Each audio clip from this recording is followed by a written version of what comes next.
Isu antarabangsa yang menimpa rakyat Palestin sekarang ini. Please subscribe my channel. Thank you. Kita lihat yang melawan dengan Israel bukan sebuah negara. Tiga pertubuhan, Hamas, Hizbullah, dan Jihad Islam. Walaupun mereka tidak mempunyai negara, mereka berlawan dengan Israel. Hari ini sudah masuk hari yang ke-36. Israel belum dapat menghancurkan Hamas, Jihad dan Hizbullah. Oleh kerana berlaku kekejaman yang amat dahsyat, terutama kepada kanak-kanak dan wanita, mereka memperjuangkan hak asasi terpanggil untuk membela. Yang paling hebat di negara-negara Eropah. Kemarin demonstrasi di London lebih dari 500,000 orang mengutuk Israel. Negara-negara Amerika Selatan putus hubungan dengan Israel. Chili, Colombia, dan satu negara lagi yang Perdana Menterinya wanita putus hubungan dengan Israel, menghalau duta Israel. Demonstrasi di Jerman, demonstrasi di Madrid, dan negara Eropah, kerana orang Eropah di antaranya mereka amat menghormati hak asasi. Ini ahli parlimen kita biasa duduk di England. Di sana kalau kita pergi meninggalkan anak umur bawah 12 tahun seorang diri, dapat diketahui kerajaan akan ditangkap dan didakwa di mahkamah. Kanak-kanak tak boleh biar bersendiri walaupun beberapa jam. Protection mereka kepada kanak-kanak. Sebab itu bila berlaku pembunuhan kepada kanak-kanak yang sekarang sudah lebih daripada 6,000 kanak-kanak yang dibunuh di Gaza, yang paling hebat ialah orang-orang Eropah.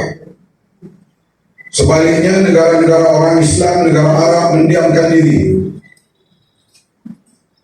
Hari ini resolusi nak dibuat supaya sekat minyak ke Israel. Banyak negara Arab yang membantah, ingin lagi berdagang dengan Israel dan negara orang Islam yang lain. Tulisan saya terakhir, apakah kita nak tunggu orang Eropah membebaskan bumi Palestin, bukan orang Islam dan orang Arab? Inilah perkara yang menyedihkan kita. Negara yang terang-terang membantu Iran, dia sudahlah di sanction, seorang dia bersama negara miskin yang lain, Yaman, Syria dalam keadaan perang, Iraq. Tapi negara-negara Arab yang kaya yang lain tidak peduli, bahkan tidak mau untuk putus hubungan dan sekat minyak ke Israel. Jangan bimbang. Nasrul minallah fathun qarib. Kemenangan daripada Allah, pertolongan daripada Allah, kemenangan hampir. Kita lihat, kita sedih berlaku apa yang berlaku di negara Arab. Bila saya melawan Rusia, saya amat gembira melihat kebangkitan umat Islam di Rusia. Bahkan Putin, Presiden Rusia, mengatakan, siapa berani bakar Al-Quran di Rusia silakan. Kalau nak tengok apa hukum aku akan buat. Di negara Eropah Barat tak ada Perdana Menteri seorang pun mengecam bila berlaku Al-Quran dibakar. Sekarang di Chechnya, Perdana Menterinya Islam Maskarov minta izin kepada Rusia, benarkan kami untuk pergi ke Palestin untuk berperang dengan Yahudi ini. Sebab itu Islam ini agama Allah. Kalau kita lihat sebagian orang Arab tidak peduli, jangan kita anggap Islam akan habis.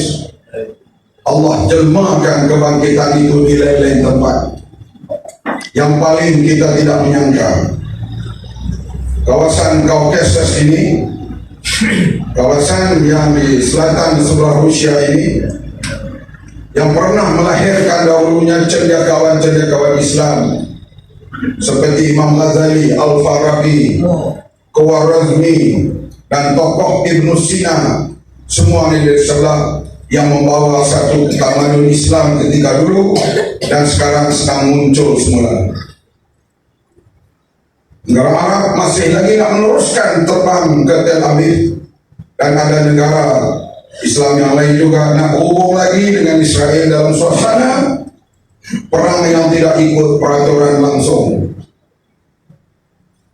Bahkan ahli Senat Amerika Syarikat wanita, beliau mengatakan negara Israel tak layak ada di atas muka bumi ini, di atas kezaliman yang dilakukan oleh mereka kepada penduduk Gaza. Yang bercakap itu ahli Kongres Amerika, sehingga dia diambil tindakan oleh kerajaan Amerika. Inilah satu fenomena baru yang kita melihat, kezaliman yang dilakukan oleh Israel itu sekarang ini tidak diterima, termasuklah oleh orang-orang bukan Islam yang berjuang soal hak asasi. Dan demonstrasi yang berlaku di England kemarin, ada yang mengatakan sampai 1 juta, ada yang mengatakan 500.000 ke atas, dan mereka minta supaya hentikan perang dan hormat manusia, dan kalau nak perang biarlah ikut catat cara peperangan yang digariskan terutama dalam Geneva, konsep Geneva yang diasaskan diantaranya diambil daripada konsep peperangan yang diasaskan oleh Nabi Muhammad sallallahu alaihi wasallam, yaitu kanak-kanak, orang tua, wanita, mereka yang sedang berada di rumah ibadat, tak kira apa agama, mesti kita tidak boleh ambil ataupun membunuh mereka ketika mereka berada dalam rumah ibadat. Sekarang hospital pun dibom, masjid pun dibom oleh Yahudi yang berpahaman teroris. Kita ya daripada jauh kita boleh terus menderma kepada mereka, terus berdoa, mendaya, dan sikap kita mesti jelas, yaitu jangan bimbang, akhirnya golongan Islam akan mencapai kemenangan, kesukaran itu. Dan sekarang bisa sebut sokongan daripada dunia, khususnya orang yang bukan Islam, mereka melihat di atas hak asasi manusia. Dan kalau di Eropah, negeri yang paling lantang ialah Republic Island.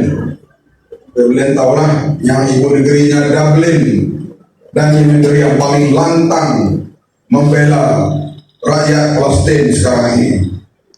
Dan negara-negara Arab resolusi nak buat pun tak boleh, karena ada 4-5 negara Arab lagi yang menentang untuk memboikot, terutama berdagang minyak dengan Israel.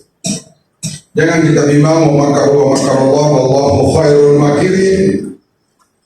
Kehendak Allah membuka, dan kita lihat suasana yang berlaku sekarang ini di Palestin itu menampakkan bahawa sokongan kepada Israel secara kuat hanya tinggal Amerika dan Great Britain, kerajaan yang bukan rakyatnya.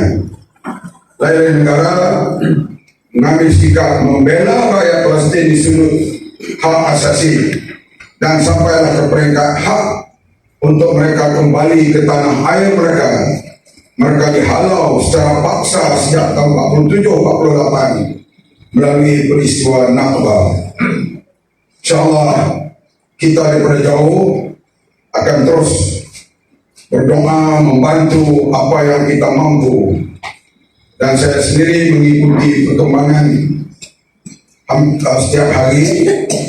Balik nanti sampai pukul berapa pagi saya tidur, saya tak tahu. Tiap malam saya buka TV Iran, saya buka TV Hezbollah, saya buka TV Hamas, saya buka TV Israel. Siapa nak tengok TV Israel, buka internet I24. Itu boleh lihat bagaimana propaganda Israel.